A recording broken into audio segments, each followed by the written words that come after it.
জুলাই বিপ্লবের পর প্রথম ঢাকা প্রিমিয়ার লিগ পরিবর্তিত পরিস্থিতিতে বদলে গেছে অনেক কিছুই। আবাহনীর একচ্ছত্র দাপট নেই তারকা ক্রিকেটার নিয়ে দল গঠনে, সে জায়গা মোহামেডানের দখলে। তামিমের নেতৃত্বে হৃদয় মুশফিক, মাহমুদুল্লাহ, মিরাজ, নাসুম, মোহামেডানকে জাতীয় দল বলাই যায়। দেশেরা পেসার তাসকিনও সাদা কালো ডেরায়। আবু হায়দার, রনি, সাইফুদ্দিনদের নিয়ে চ্যাম্পিয়ন হওয়ার অন্যতম দাবিদার মোহামেডান। সাদা কালোদের চ্যালেঞ্জ জানাতে প্রস্তুত লেজেন্ডস অফ রূপগঞ্জ।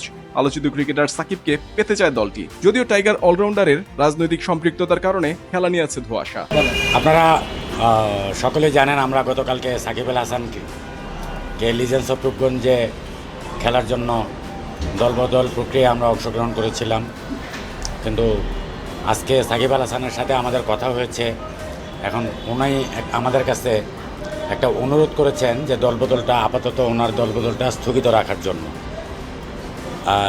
আমরা সিসিডিএমকে চিঠি দিয়ে জানিয়ে দিয়েছি সাকিব আল হাসানের প্রতি সম্পূর্ণ সম্মান বজায় রেখে তার যে আবেদনটা আছে সেই আবেদনটা আমরা আমাদের ক্লাব থেকে সিসিডিএমকে আমরা জানিয়ে দিয়েছি। রূপগঞ্জেও আছে এক ঝাঁক তারকা, জাতীয় দলের সৌম্য সরকার, তানজিদ তামিম, জাকের আলী অনিক, শেখ মাহিদি, শরীফুল। লিটনের সাথেও কথা চলছে রূপগঞ্জের, দুপক্ষের মাঝে দর কষাকষি হচ্ছে। জাতীয় দলের এই কিপার ব্যাটার রূপগঞ্জে যোগ দিলে দলটির শক্তি কয়েক গুণ বাড়বে। সাকিব দেশে ফিরছেন না আপাতত, ডিপিএল এর দলবদল থেকে নাম প্রত্যাহার করেছেন। এতে ঘরোয়া ক্রিকেটে সাকিব তামিম দ্বৈরথ মিস করবে ভক্তরা।